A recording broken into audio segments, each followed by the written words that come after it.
Hi friends, ఇవాళ వచ్చేసి పెసరడల కూర ఎలా చేయాలో చూసేయండి. ఫస్ట్ అయితే బాండి పెట్టుకుని ఆయిల్ వేసుకోవాలి. ఫస్ట్ అయితే ఈ పెసరడలు అండి, ఇవి ఎవరికైనా తెలుసా? ఈ పెసరడల్ని ఇప్పుడు ఫస్ట్ వేయించుకోవాలి కూర కోసం.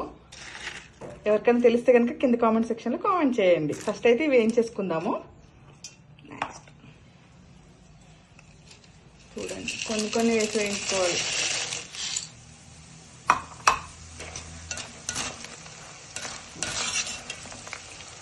చూడండి ఫ్రెండ్స్, మీరు ఎప్పుడైనా తిన్నారా ఈ కూర? తొందరగా వేగిపోతాయి, ఫస్ట్ చూసుకోవాలి. వేయించేసి గిన్నెలోకి తీసుకుందాం. ఇప్పుడు వేయించుకున్న తర్వాత వదిలాలి. ఆయిల్ తీసేసుకోండి, ఎక్సెస్ ఆయిల్. కర్రీకి సరిపడా ఆయిల్ అయితే ఉంచుకోండి. చూడండి, ఆయిల్ కాగింది కదా. ఇప్పుడు కర్రీకి సరిపడా ఆయిల్ తీసుకున్నాం కదా. ఇప్పుడు దీంట్లో జీలకర్ర వేసేసుకోవాలి. అది వేగిన తర్వాత సన్నగా కట్ చేసిన పచ్చిమిర్చి, అలాగే ఉల్లిపాయ కూడా వేసేసుకోవాలి. ఒక 2 ఉల్లిపాయలు అయితే కట్ చేసుకున్నామండి. ఇవి మంచిగా వేయించుకోవాలి. కొంచెం సేపు మూత పెట్టేసుకుని సిమ్లో పెట్టి మగ్గించుకోవాలండి. ఆనియన్ లేగినాయి కదా ఫ్రెండ్స్. దీంట్లో ఇప్పుడు కొంచెం పసుపు వేసుకోవాలి, కొంచెం కారం కూడా వేసుకోవాలి కర్రీకి సరిపడినంత, అలాగే సాల్ట్ కూడా వేసుకోవాలి. ఇప్పుడు మంచిగా కలుపుకోవాలి. ఉప్పు, కారం, పసుపు ఇలా కొంచెం సేపు కలుపుకొని కొంచెం సేపు వేయించుకోవాలి. ఇప్పుడు దీంట్లో వాటర్ వేసుకోవాలండి.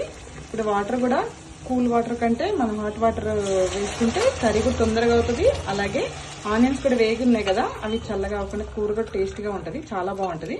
ఒకసారి ట్రై చేయండి. చిన్న టిప్ అండి ఇది. ఇలాగా హాట్ వాటర్ వేసేసుకుని కొంచెం సేపు నీళ్లు మరగనివ్వాలి. ఇప్పుడు ఈ వాటర్ వచ్చేసి కొలత ఎలా తీసుకోవాలంటే, మనం 1 గ్లాస్ వచ్చేసి పెసర వడియాలు తీసుకుంటే 1.5 గ్లాస్ వచ్చేసి వాటర్ తీసుకోవాలి. ఇప్పుడు ఈ వాటర్ మరుగుతున్నాయి చూసారా, తొందరగా హాట్ వాటర్ వేసినందుకు తొందరగా వచ్చేసింది. ఇప్పుడు దీంట్లో ఇప్పుడు వేయించుకున్న వడియాలను అయితే వేసేసుకోవాలి. ఇప్పుడు కొంచెం సాల్ట్ తక్కువైంది, అందుకని కొంచెం వేసాము.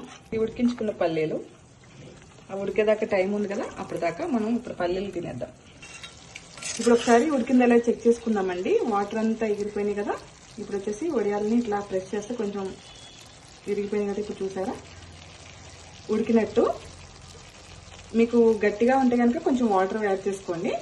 ఇప్పుడైతే ఉడికిపోయింది కదా. దీంట్లో ఇప్పుడు వచ్చేసి పచ్చిపాలు పోసుకోవాలండి. ఇప్పుడు వచ్చేసి కొంచెం ఒక చిన్న టీ గ్లాస్ పచ్చిపాలు పోసేసుకోవాలి. ఇప్పుడు ఈ పాలు పోసుకున్న తర్వాత మూత అయితే అస్సలు పెట్టకూడదండి. మూత పెడితే కనుక పాలు విరిగిపోయి ఎగ్బుజ్జి అవుతుందండి, వడియాల కర్రీ అవ్వదు. ఇంట్లో ఏ మసాలాలు కూడా వేయమండి, ఇట్లా సింపుల్ గా అవుతుంది. కర్రీ మాత్రం చాలా టేస్టీగా ఉంటుంది. పాలు పోసిన కూరలు ఎంతమందికి ఇష్టం ఒకసారి కామెంట్ చేయండి. ఇలా కొంచెం గ్రేవీగా ఉన్నప్పుడే బంద్ చేసేసుకోండి, ఆఫ్ చేయండి స్టవ్. ఫైనల్ గా అయితే కొత్తిమీర యాడ్ చేసేసుకోండి. చల్లారేటప్పటికి గట్టిగా అయిపోతుంది కొంచెం, అందుకనేసి ఇప్పుడు కొంచెం ఇట్లా వాటర్ ఉన్నప్పుడే ఆఫ్ చేసేసుకోండి స్టవ్. ఈ కర్రీ మాత్రం మంచిగా వేడివేడిగా తింటే చాలా అంటే చాలా బాగుంటుందండి. ఒకసారి మీరు కూడా ట్రై చేయండి, చాలా అంటే చాలా బాగుంటుంది. ఒకసారి చూడండి, పెసర వడియాల కూర మీలో ఎంతమందికి ఇష్టమో కూడా మర్చిపోకుండా కామెంట్ చేయండి. Thank you for watching. Me Shweta.